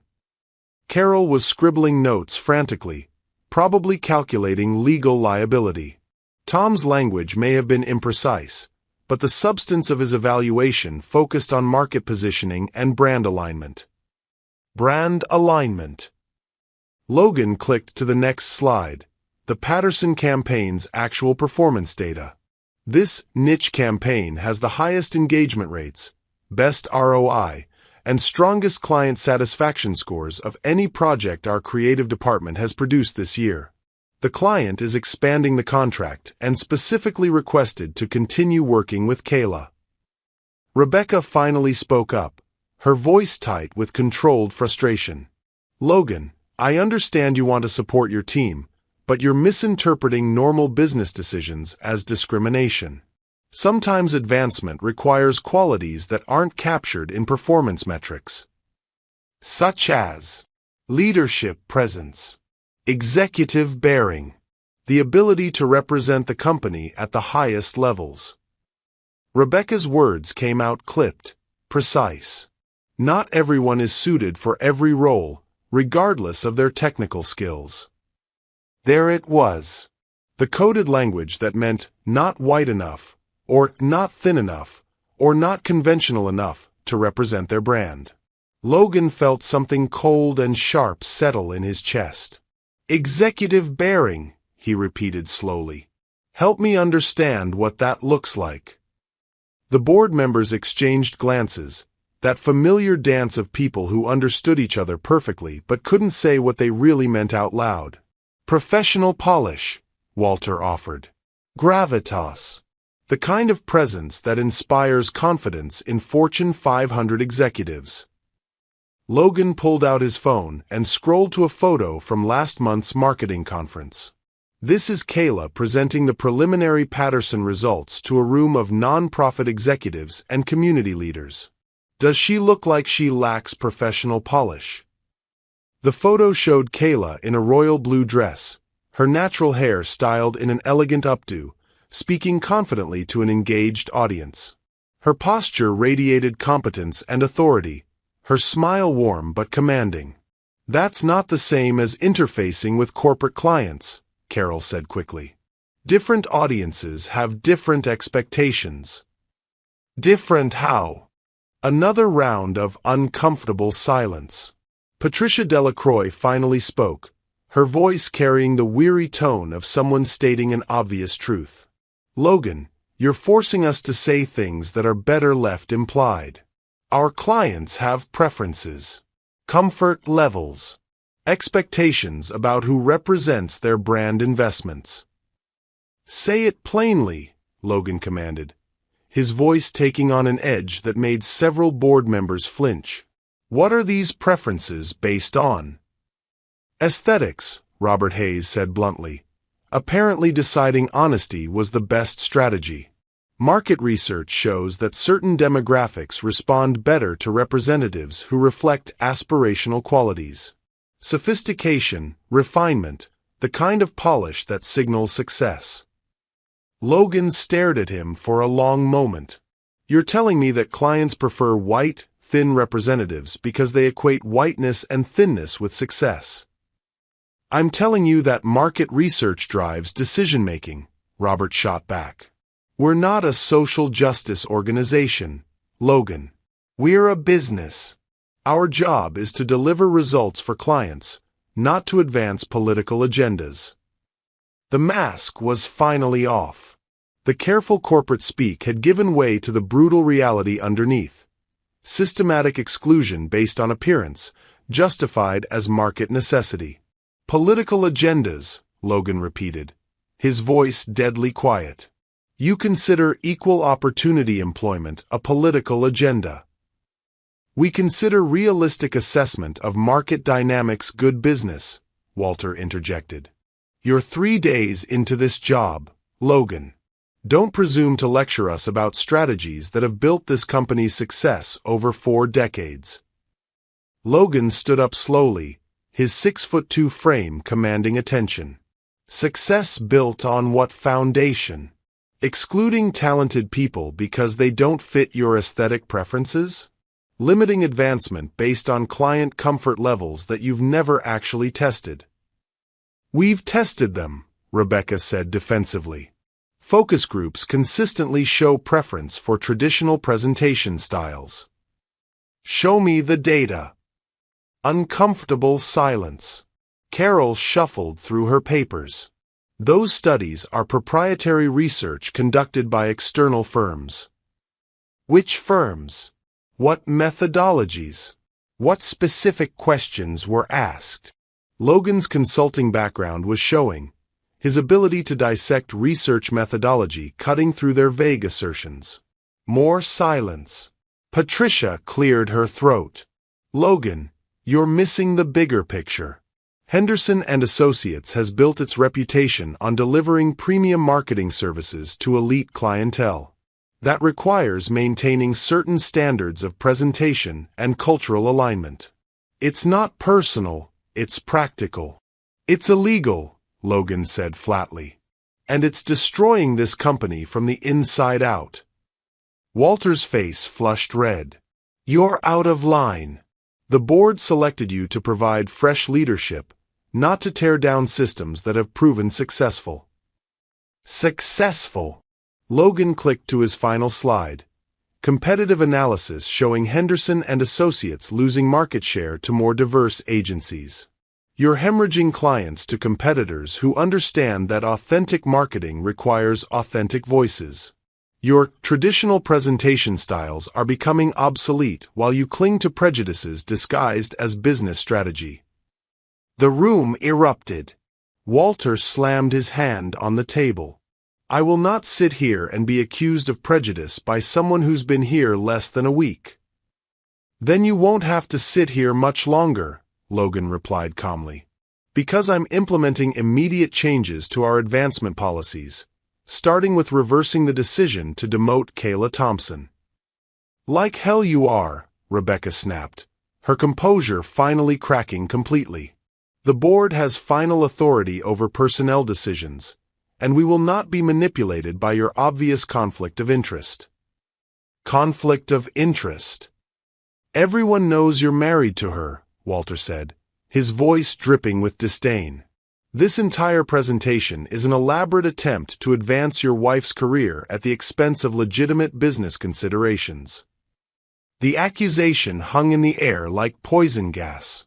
Logan felt something fracture inside his chest, the careful control he'd maintained throughout the meeting finally beginning to crack. My wife, he said slowly, has been systematically excluded from opportunities she earned through exceptional work. If recognizing talent is a conflict of interest, then every manager in this company is compromised. Your wife, Carol said with emphasis, was evaluated through the same processes as every other employee. The fact that you disagree with our assessment doesn't make it discriminatory. The fact that your assessment consistently disadvantages people who don't look like you makes it discriminatory, Logan shot back. And the fact that you're more concerned about my conflict of interest than your pattern of exclusion proves exactly how deep this problem goes. Walter stood up, his face now purple with rage. You're fired. The words dropped into the room like a bomb. Everyone froze, the magnitude of what had just happened settling over them like fallout. Excuse me. Logan's voice was dangerously quiet. You heard me. This board hired you, and this board can remove you. Consider your employment terminated effective immediately. Rebecca looked panicked. Walter, we can't just. The hell we can't. He's been here 3 days and he's already trying to destroy everything we've built. I won't stand for it. Logan slowly closed his laptop, his movements deliberate and controlled. This conversation is being recorded. Every discriminatory statement, every admission of preferential treatment based on appearance, every threat of retaliation for challenging illegal practices. I hope your legal team is better than your HR policies. The blood drained from Carol's face. You can't record board meetings without consent. Actually, I can. Illinois is a one-party consent state, and as CEO, I have the authority to record company meetings. Logan gathered his materials with methodical precision. You have 48 hours to reverse the discriminatory personnel decisions we discussed today, or this recording goes to the Illinois Department of Human Rights, along with documented evidence of your pattern of exclusion. "You're bluffing," Walter said, but his voice had lost some of its conviction. "Try me." Logan headed toward the door, then turned back one final time. "By the way, my wife submitted her resignation this morning.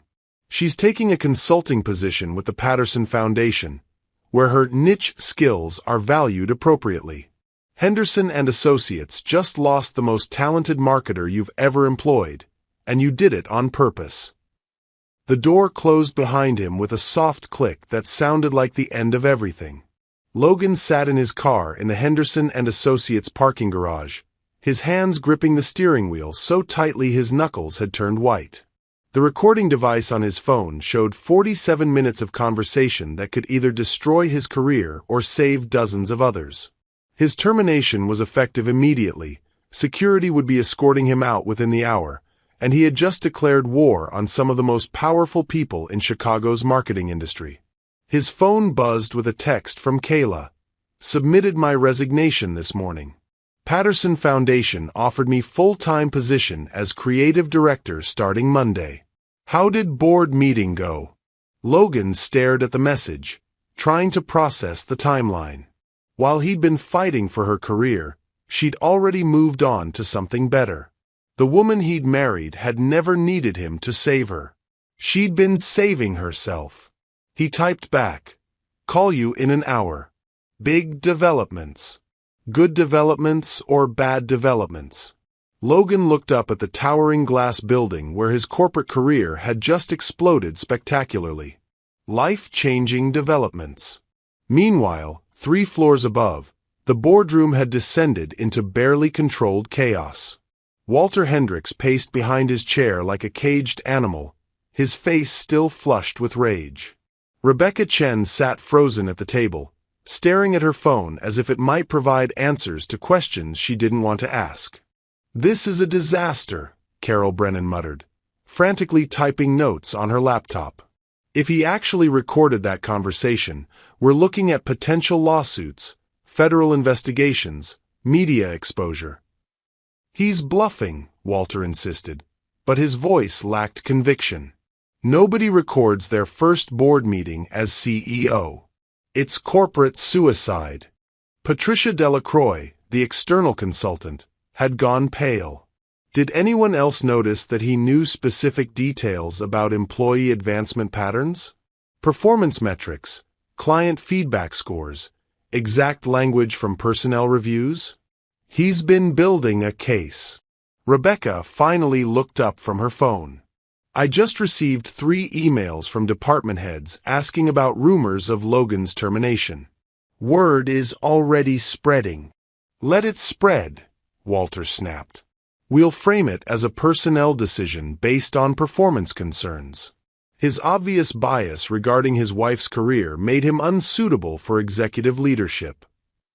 "That narrative won't hold up if he releases that recording," Carol warned. "We said things. We used language that could be interpreted as discriminatory." "Interpreted?" Robert Hayes laughed bitterly.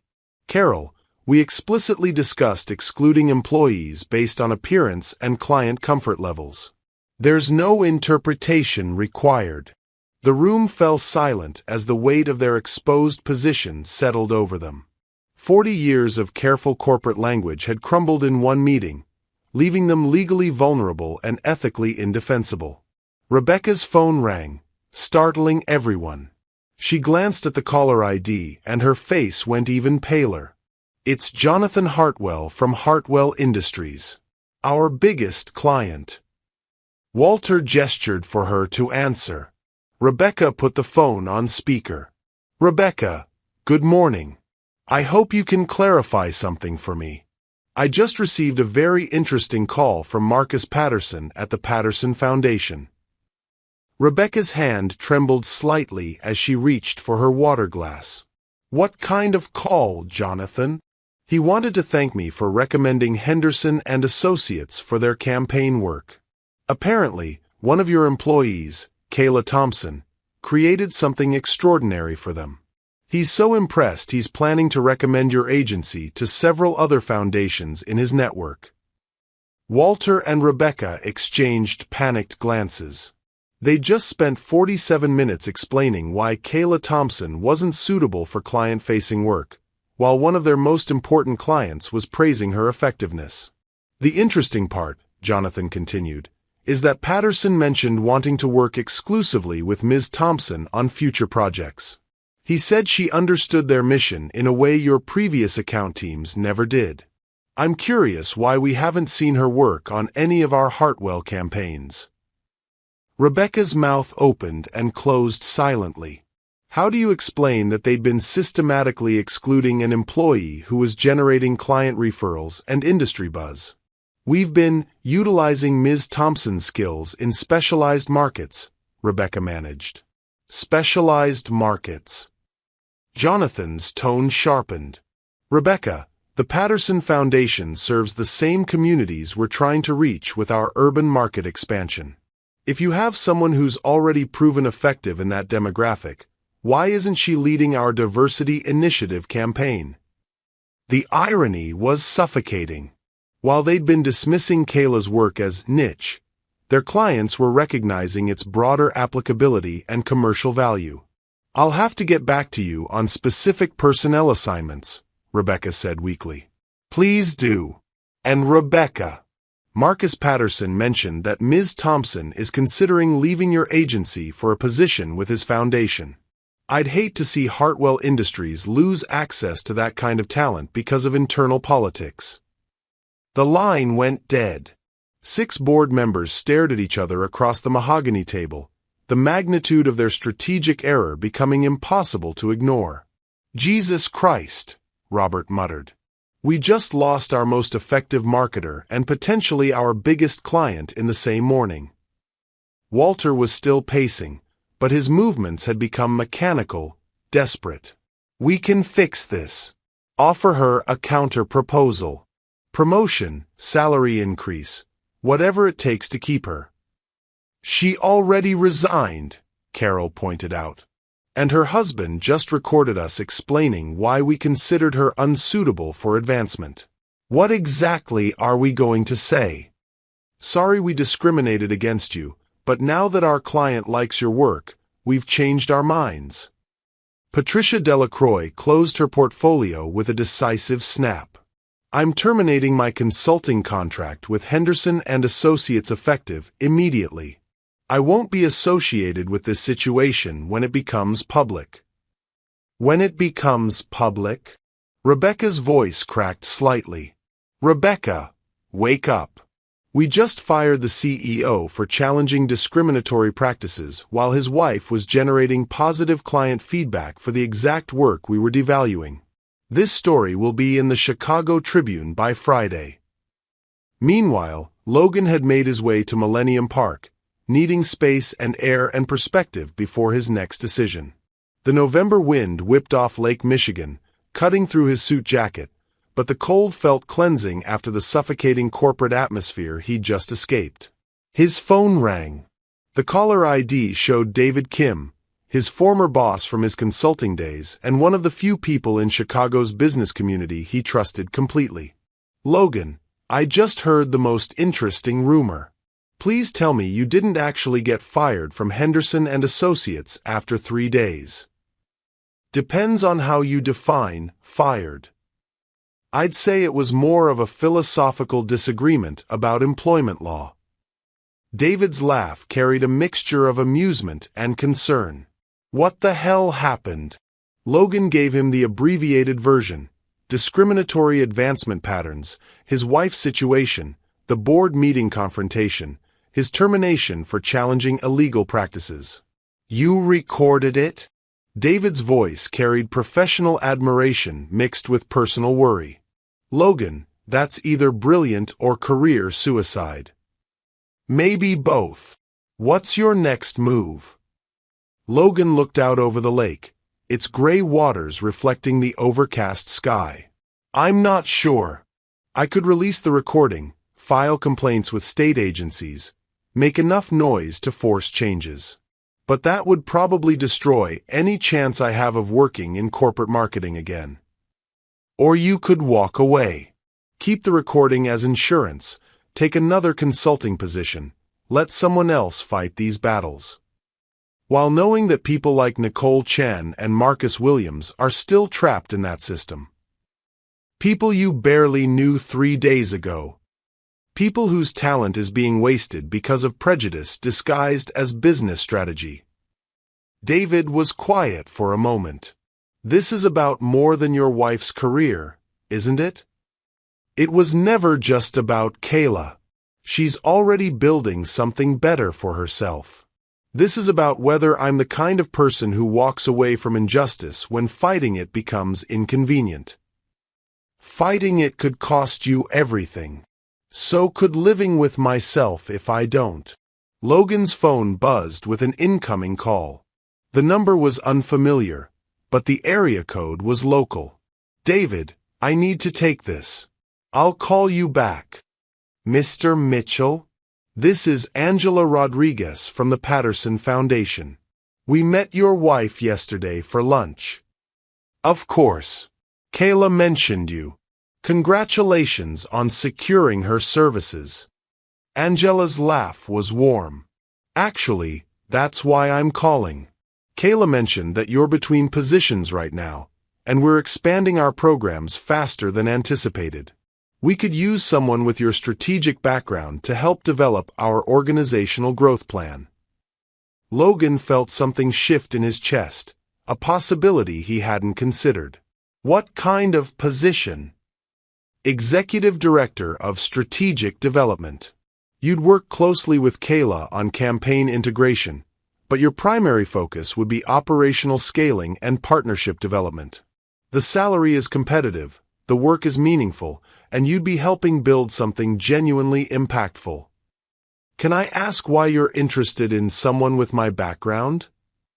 Because Kayla told us about your consulting work, your commitment to ethical business practices, and your belief that effective organizations require diverse perspectives. Also, Marcus Patterson was impressed by your reputation in the nonprofit consulting space. Logan realized he was holding his breath. When would you need an answer? No rush. Think it over. Discuss it with Kayla. We're just excited about the possibility of working with both of you.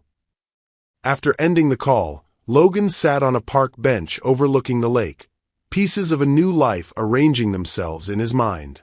He could take the Patterson Foundation position, build something meaningful with his wife, leave the corporate world and its compromises behind.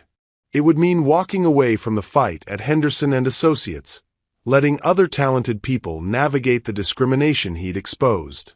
Or he could use his recording to force systemic change, knowing it would probably end his corporate career but potentially opening doors for dozens of others. His phone buzzed with a text from Kayla. Whatever happened in that meeting, I love you. We'll figure out whatever comes next together. Logan smiled for the first time all day. She was right. Whatever choice he made, they'd face the consequences together. The question was whether he wanted to be the man who took the safe path or the one who fought for something bigger than his own career. The answer was becoming clearer with every passing minute. The Chicago Tribune's business section hit newsstands across the city with a headline that made coffee shops and corporate boardrooms fall silent. Henderson and Associates CEO fired after exposing systematic workplace discrimination. The article, written by investigative reporter Jennifer Walsh, included excerpts from Logan's recording that made uncomfortable reading for anyone familiar with corporate coded language. Market research shows that certain demographics respond better to representatives who reflect aspirational qualities. Board member Robert Hayes can be heard saying in the recording. When pressed for specifics, he clarified, sophistication, refinement, the kind of polish that signals success. The recording reveals a pattern of advancement decisions based on what board members called cultural fit and executive bearing, terms that employment lawyers say often mask discriminatory practices. Kayla sat in the Patterson Foundation's new offices in the West Loop, reading the article on her tablet while her morning coffee grew cold. The office buzzed with energy, 20-something staff members planning community outreach events and designing social media campaigns that would actually reach the people they were meant to serve. After 2 days in this environment, Henderson and Associates felt like a previous lifetime. Heavy reading. Angela Rodriguez settled into the chair across from Kayla's desk, her own copy of the Tribune folded to the business section. Surreal reading. That's my husband quoted in the second paragraph. Kayla set down the tablet and rubbed her temples. Part of me feels vindicated. Part of me feels like we just burned down half of Chicago's marketing industry. The half that needed burning, Angela said matter-of-factly. Kayla, the response to this article has been incredible. I've had 6 other marketing agencies call this morning asking about our campaigns, wanting to understand what authentic community engagement actually looks like. Kayla's eyebrows rose. 6 agencies. And 3 potential clients who read about your work and want to discuss bringing their diversity initiatives to us instead of traditional corporate firms. Angela leaned forward, excitement radiating from her compact frame. This scandal might be the best thing that ever happened to mission-driven marketing in this city. Meanwhile, 15 miles north at Henderson and Associates, the atmosphere was toxic. The Tribune article had triggered a cascade of consequences that was still gathering momentum. By 8 a.m., for clients had called emergency meetings to discuss their marketing partnerships. By 9 a.m., 3 employees had submitted resignations. By 10 a.m., the Illinois Department of Human Rights had announced they were opening an investigation into the company's employment practices. Walter Hendricks sat in his corner office, staring at his phone as it rang continuously with calls from reporters, lawyers, and very angry board members. The law firm representing Henderson and Associates had recommended a strategy of damage control and public apology, but Walter's instinct was to fight back against what he saw as a coordinated attack on traditional business practices. Rebecca Chen knocked on his office door, her usual composure replaced by barely controlled panic. "Walter, we need to talk. If it's about the Tribune article, I've already spoken to our legal team. It's about the Hartwell Industries contract. Jonathan Hartwell just called. They're suspending their account pending resolution of the discrimination allegations." Walter's face went ashen. Hartwell Industries represented 30% of Henderson and Associates' annual revenue. Losing them would mean layoffs, budget cuts, and potentially bankruptcy. "He can't do that. We have a contract." A contract that includes clauses about maintaining professional standards and ethical business practices. Rebecca sat down heavily in the chair across from his desk. "Walter, he specifically mentioned that they'd requested diverse representation for their urban market campaigns, and we'd consistently provided teams that didn't reflect the communities they were trying to reach. We provided teams based on proven effectiveness.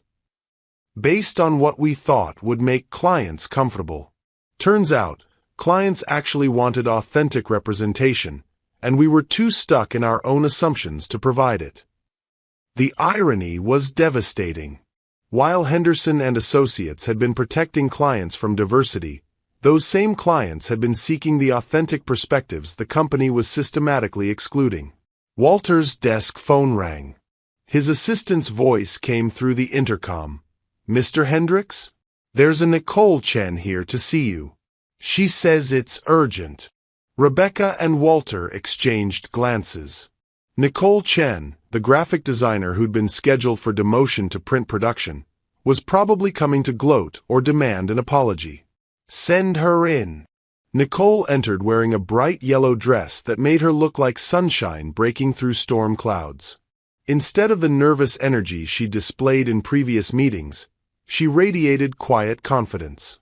"Nicole," Walter began, "I assume you're here about the recent developments." "Actually, I'm here to give you an opportunity." Nicole set a portfolio on his desk. "I've been contacted by 4 different agencies since the Tribune article came out. They've seen my work and they're interested in what I bring to campaign development."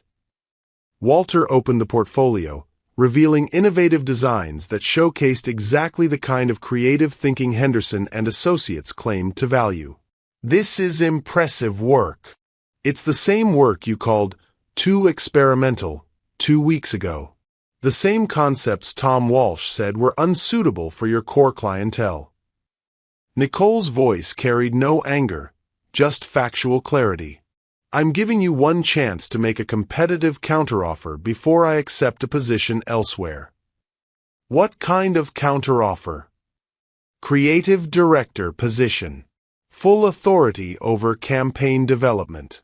Salary commensurate with my actual contributions to this company's success. Nicole paused, studying Walter's face. And a public statement clarifying that my previous evaluations were inaccurate and discriminatory. The silence stretched between them. Walter was clearly calculating costs, legal liability, public admission of wrongdoing, the precedent it would set for other employees who'd been similarly undervalued. I'll need to discuss this with the board. You have until Monday morning. After that, I'm accepting the creative director position at Breakthrough Marketing. Nicole closed her portfolio and headed toward the door. Oh, and Walter? Marcus Williams is meeting with 3 different agencies this week. You might want to consider a similar conversation with him. After Nicole left, Rebecca stared at the closed door. She's right, you know. About the evaluations, about our assumptions, about everything. She's one person. She's one talented person we're about to lose because we couldn't see past our own biases. How many others have we lost over the years? How much innovation have we stifled because it didn't fit our narrow definition of appropriate? Walter didn't answer, but Rebecca could see him processing the mathematics of talent retention versus stubborn pride. Across town, Logan was having lunch with David Kim at a quiet restaurant in Bucktown, discussing the aftermath of his very public corporate explosion. The job offers have been interesting, Logan said, cutting into his salmon. 3 consulting firms, 2 non-profit organizations, and one very intriguing startup that wants to build what they're calling ethical marketing for the digital age. And the Patterson Foundation offer? Still on the table. Kayla loves working there, and they're growing fast enough to need serious strategic development. Logan paused, considering his words. It would mean building something entirely new instead of trying to reform existing systems. Sometimes building new is more effective than reforming old. Sometimes. But the recording is still out there, still making waves. Nicole Chen called this morning to thank me. Apparently, she's been offered creative director positions at 4 different agencies since the story broke. David smiled. Sounds like your corporate sacrifice is having ripple effects. That's what Kayla said. She thinks the real victory isn't changing Henderson and Associates. It's proving that there are better alternatives available. Logan's phone buzzed with a text message from an unknown number. Mr. Mitchell, this is Marcus Williams from Henderson and Associates. I wanted to thank you for what you did. Because of your courage, I just accepted a senior account director position at a firm that actually values my client relationships. You changed my life. Similar messages had been arriving all week. Employees who'd been trapped in dead-end positions, talented people who'd been made to feel inadequate, professionals who'd started questioning their own worth because of systematic exclusion. The Tribune article had given them language for experiences they'd struggled to articulate and courage to demand better treatment. I think I've made my decision about the Patterson Foundation, Logan said. Good fit. Perfect fit. Kayla and I get to work together without the complications of corporate hierarchy. I get to help build an organization that's actually making a difference in communities that need it. And we both get to prove that authentic marketing isn't niche marketing, it's just better marketing. That evening, Logan and Kayla sat on their couch, takeout containers scattered across the coffee table, reading responses to the Tribune article on social media. The comments ranged from supportive to hostile, but the overall message was clear. Chicago's business community was having a long overdue conversation about workplace discrimination and the real cost of exclusion. "Listen to this one," Kayla said, scrolling through LinkedIn posts. Sarah Martinez, marketing director at Tech Innovations. "The Henderson and Associates story forced me to examine my own company's advancement patterns. We're implementing immediate changes to ensure performance evaluations focus on actual performance, not cultural fit." "Here's another one," Logan added, reading from his tablet. "David Park, CEO of Urban Development Solutions. We've hired 2 former Henderson and Associates employees this week. Their talent was clearly being wasted. Our competitor's loss is definitely our gain." Kayla set down her phone and curled up against Logan's side. "Do you ever regret it?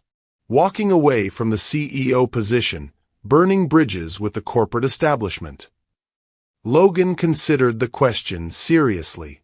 3 weeks ago, being CEO of Henderson and Associates had represented the pinnacle of his professional ambitions. Tonight, it felt like a bullet dodged. "I regret that it took me 3 days to see what you'd been living with for 2 years.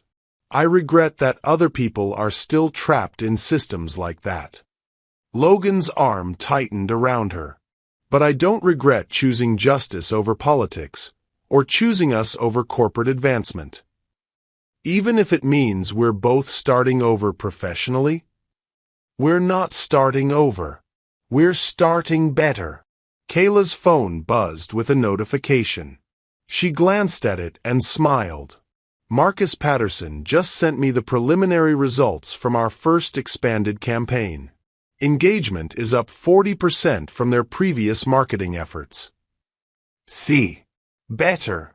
6 months later, the Patterson Foundation had grown from a small community organization to a regional force for social change, with Kayla as creative director and Logan as executive director of strategic development.